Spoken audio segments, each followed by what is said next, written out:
I'm on the USS Juno, and we're doing, we're off coast of Thailand, and we're doing kind of, amphib training ops, right? So we get this call apparently that there was a sunk fishing boat, so they're like, hey, can you help kind of look around for the bodies kind of thing. So sure enough, like, the captain calls me up and he's like, hey, we just came across these bodies, right? So, at this point, people are we're pulled up alongside, and these bodies are like, they've been dead for a couple of days. So they're inflated and they're like floating on the top of the water, right?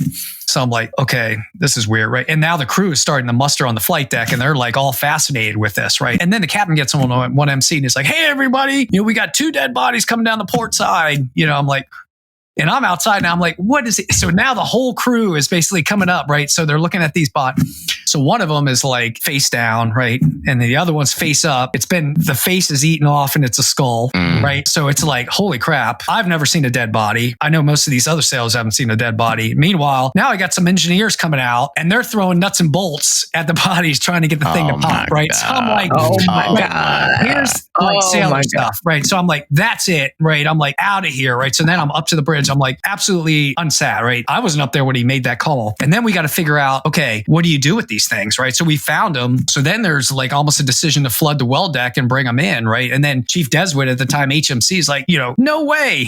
He's like, you can't bring this freaking stuff on the ship. This is like biohazard. So we sat there for an hour and just did circles and waited and called the Coast Guard, never came and picked those things up. And then we finally had to get going. But I know that's a macabre story, but just like a variety of things, like that's not one you see every day.